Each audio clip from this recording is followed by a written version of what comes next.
That's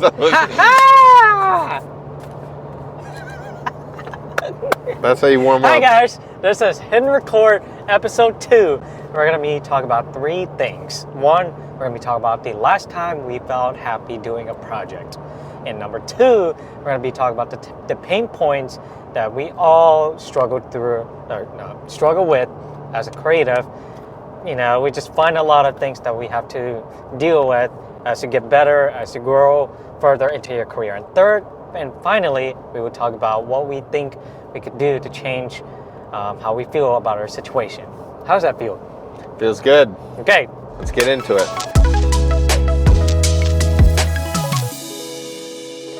Number 1. When was the last time you felt like you were happy doing a project? Let's start with you. The last time I felt happy doing a project was when I filmed this Cape Cod chips commercial. Yeah. About that, yeah. So, on my YouTube channel, I wanted to show what it was like making a commercial until some company would respond to me. Yeah. But I ended up only getting through the first video before I just got distracted. So I made this Cape Cod chips commercial, and then I reached out to the company, and they actually responded. Oh, wow. Yeah. Wait, what did they say? They said to reach out to their other like a marketing department. Yeah, like the marketing department. Yeah. Long story short, I didn't hear anything back from them. So. But the fact is that you created something out of nothing with the most minimal equipment. Yeah. And managed to get at least a response. That's a good start, especially when dealing with big companies. So I think that's something to be proud of. And that was the last time I felt like truly like in my creative element. Was like making that commercial, trying to find different ways to light something because I didn't have any expensive lights at the time, so I just used like diffuser outside, and I ended up making it look decently professional looking. And yeah, that's the last time I felt super happy. So then what do you think stopped you from feeling, or at least having that feeling? I think just getting distracted and not focusing on one thing at a time. And just the slow, it's kind of like the slow fade away from creativity. Well, and also feeling like the projects aren't good enough, because I still kept doing projects. Like I did one for like a pineapple tea thing, and I spent so much time trying to film it and trying to film a behind the scenes video for it, and it just wasn't coming out how I envisioned it.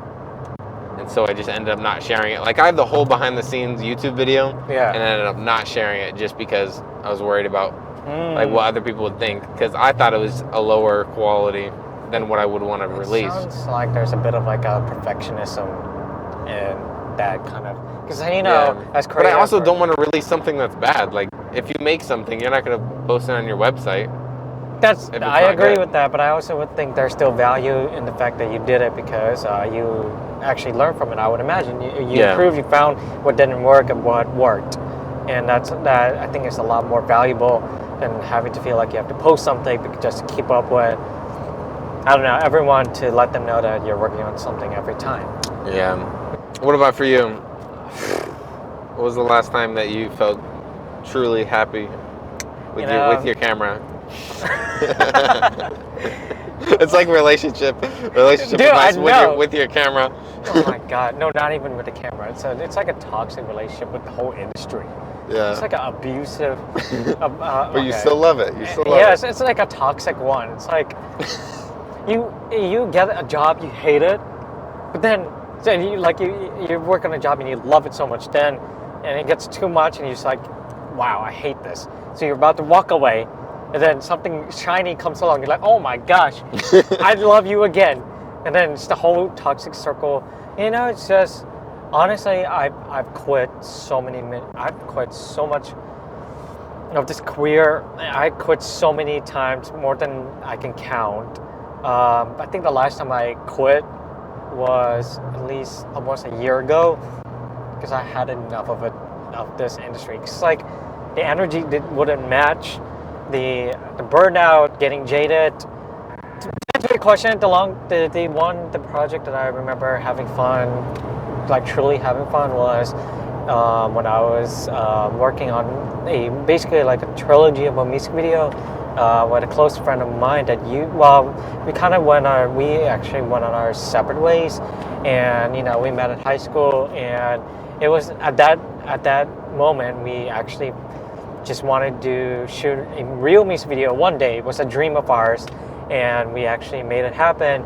And then the reason why I loved those music video projects that I worked on at that time was that it was a time where everything was so challenging and I didn't know what to do, and I had to figure out everything by myself, because it was just like, basically it was just me and her and a couple other people that were not even in the industry. They were just like friends of ours, and it was the challenge of making something so good, so professionally well done in a small town.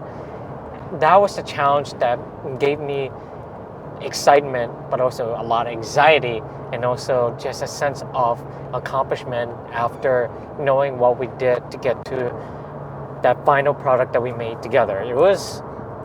I miss that challenge, because nowadays it's just like, we're all, Noah and I, we're both working on our full-time job, and that full-time job basically is this. We basically work on what we're assigned to.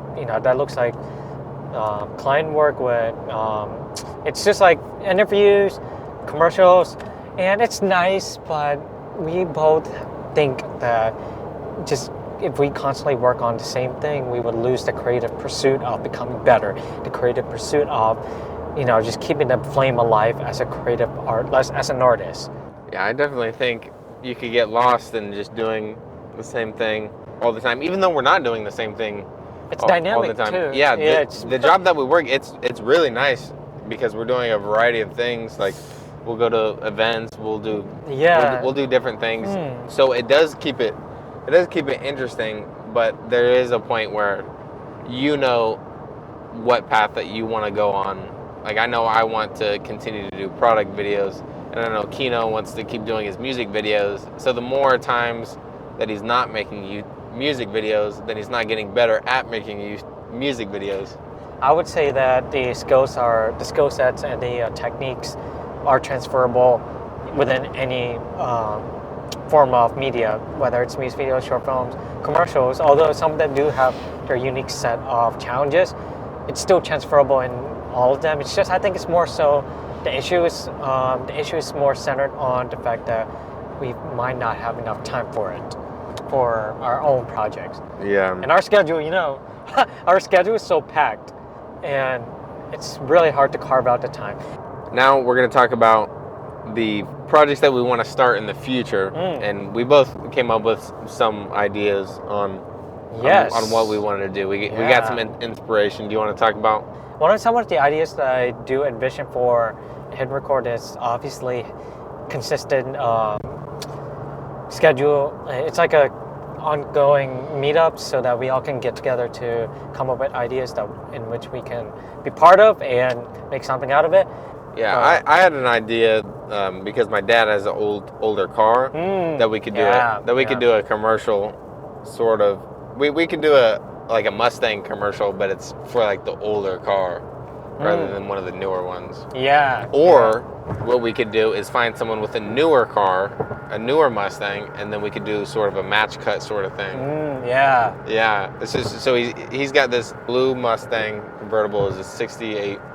That's a nice car. Yeah. It's blue. Yeah. I saw his car. It looks really cool. Yeah. It's like a convertible top down, I think. So yeah, it's in convertible. Whew. Yeah. I mean, that's one project we could do. And then there's another one. It's like not so much of a project, but more of like a documentary. I do want to cover local talent in this area, just to get more eyes on them, and also eyes on Hidden Record, and also just overall bring more exposure to this area where everyone thinks there's nothing here. At least there's a bit of like exposure to the fact that there are so many talented people in this area. We just need to bring more eyes onto them. So it's called a creative spotlight, where I would imagine like taking them in for an interview. We talk about their lives, how they got to where they were, and it's like an interview kind of. So, yeah. Yeah, we have one that we could do with a shoe where I could incorporate more of like the studio product videos mixed with like the more urban video where it's like outside streetwear kind of thing. Think Nike and Adidas, and just combine the two while also doing like a product cinematic stuff. I'm running out of words. What are some of your pain points that you have to deal with as a creative, and what you would hope to accomplish? What would you do to fix them? Consistency is a big one, especially for me, because you don't feel like creating all the time. And whenever I want to make something, I also want to make a behind the scenes video, so that's like double the amount of like mind power. If you've ever tried to film yourself trying to film something, oh my god, dude, it's a nightmare. It's so much. It's a little overwhelming. Yeah, the overwhelming of having to do so much as a one-man band can be. It can be easy to lose sight of the bigger picture when one project feels like it's too much. But I think trying to figure out ways to lower the resistance, because it's a lot of resistance, especially by yourself. But if you're working with a team, then the resistance is a lot lower. It's gonna be a breeze. Yeah. It's gonna be a breeze. It's like. But that's how I would solve those issues. I guess this is almost. We're getting close to our location because, the reason why we're doing it is because we're driving to Pensacola 2 times per day, dude. Yeah. And now, Noah came up with the idea of like, yeah, you know what? I'll let you take the reins in that. So we were just driving and we were talking, and I was like, whoa, we could just set up a camera and then change nothing about what we're talking about, really. Yeah. And then, boom, we can have a podcast instead of having to. Podcast and YouTube video. Yeah, and trying to go out of our way to do it rather than put it into something that we're already doing. We already have to drive, so might as well just set it up. That also reminds me of what you said. It's like if you associate something with something that you want to do with something that you're already doing. It's like if you repeat. Remember that one project that we were on? It was like this speaker that was talking about. You do this for how many days? To build a new neural pathway. Yeah. So that was 21 days to build a new neural pathway. Oh my god. But then for it to be automatic to where you just don't even think about it, that has to be 90 days of doing that one thing. Dude, imagine the amount of videos we would produce just doing this 2 trips every day. Oh wow, that's a lot of editing. But you know what? We'll worry about that later. But right now, it's just like, that's what we want to do. We just want to start. That's why we have Fiverr. What? That's why we have Fiverr. Yeah. And that's what we want to do at HitRecord, because right now we're just trying to get started on content creation. We just want to get stuff out there, and we're not looking to get the highest views. We're just looking to build a consistent routine of creating something and putting it out there across our socials, and maybe, just maybe, reach someone out there that wants to look for a group to be part of. And now, it's definitely going to get better as the time goes on. But right now, we realize that it's going to be a poorer quality at the start. Yes. That's just to kind of fight the perfectionism that we'll face, because if we try to start to make it good, then it's going to be like a work. Yeah. It's going to be so. We got to focus on trying to make it almost as easy as possible, and that does sound lazy, but at the same time, if we stick to it, then it'll get better, just because that's the natural thing to do. Yeah, it's just like a natural progression of quality. It's like, rather than forcing yourself, hey, no, we just got to shoot the video. Just fucking do it. Yeah. Then it just doesn't feel fun. We can look back on it and we'll say, be, hey. Yeah. So. Boom. Yeah. All right. If you made it to the end of this episode, make sure, if you're watching this on YouTube, like and subscribe. And And then on podcasts, don't forget to. I'm not sure which platform we're going to be using, but if this ends up on Spotify or Apple Podcast, leave a review. You could just, whatever the button is equivalent to subscribe, hit that button, because we're going to be coming up with the next episode right after this. But any last words? No, I think we're all good. Yeah, we're just about to arrive at our job. So I guess look we'll at that see, highlight. Yeah, we don't like the highlights. see, this is what we're saying. The quality might Even not if we be. try to make the quality good, like there's no way we can fix these highlights. Wow, this is the longest outro. Let's just cut Okay, it all out. right, all right. Yeah, we'll see you guys in the next episode. Peace.